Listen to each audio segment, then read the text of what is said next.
Hello class, it's Rachel again, and I hope you're having a great week. This week we went to Dumfries House, which is a large Palladian country house located here in Ayrshire, Scotland. The house itself sits on a large estate and was built in the 1750s by John and Robert Adams. The house was commissioned for William Dalrymple, the 5th Earl of Dumfries. The estate existed for a long time before that and was originally owned by the Crawfords of Loudon, who called the estate Loch Norris. The estate was inherited by the 2nd Marquis of Bute in 1814 and remained in his family until 2007, when the 7th Marquis sold it to the nation for £45 million due to the cost of upkeep. The estate was purchased for the country by a consortium headed by Charles, Prince of Wales, and it was opened to the public in 2008 and has made a great place to visit. Inside the house is one of the most complete original collections of Chippendale furniture in the world, but we didn't get a chance to visit inside the house that day, as there was a special function and the tours were all busy, but we did get to explore the estate itself. The estate covers over 2,000 acres, or just about 3 miles.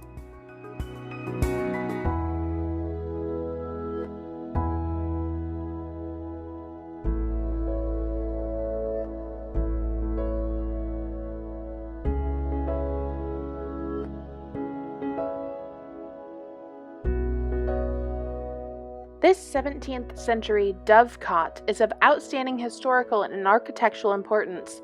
It was built in 1671 and repaired in 1852, and it represents a significant restoration project. It was originally part of the old Leif Norris estate, but it became a feature of the landscape at Dumfries House. A dovecot is a structure specifically built to house doves. This one held cushy dews, or white doves, and they're full of holes and cubbies for the birds to nest in. Doves were a very important food source and were kept for their meat, eggs, and dung. In Scotland, the tradition is still continued on today in modern urban areas.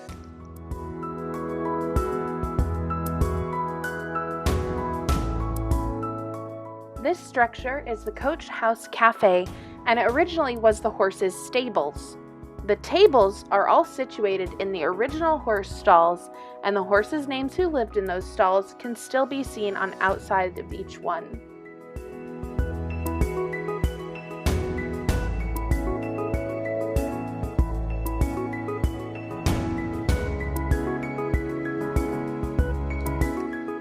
The estate has a considerable amount of plants and flowers, and many different areas where you can see all kinds of species of plant life from around the world.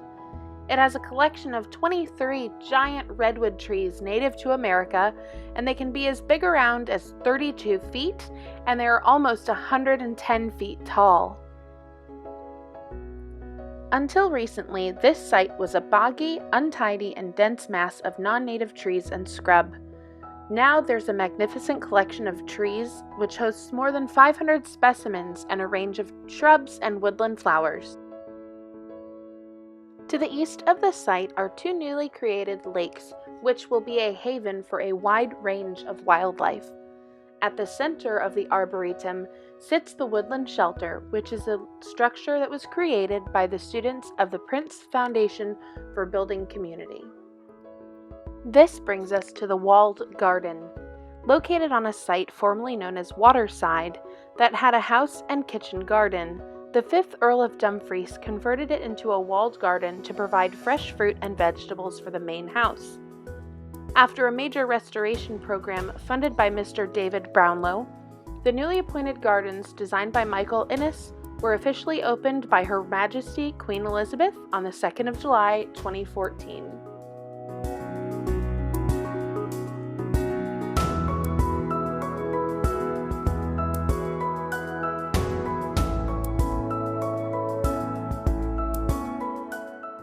In September of this year, Dumfries House hosted the first ever Dumfries House Wool Conference, which was a gathering of key members of the fashion interior, and wool industry leaders and was organized by the Campaign for Wool. The conference was held to discuss animal welfare, sustainability and quality, and the environmental issues that face the wool industry. The conference was attended by about 250 wool trade delegates, including representatives from places like IKEA, Amazon, and other retailers, and also by shepherds, growers, farmers, and designers from all over the world. Also in attendance were environmentalists and politicians who will debate and analyze the issues facing the wool industry today and in the future. Do you think wool would be a sustainable and preferred textile? Why do you think it would be? I hope this video has given you something that you can take away today and use in the unit that you're all working on. Next week, we'll be visiting Glencoe, and I hope to see you all there. Have a great week, class.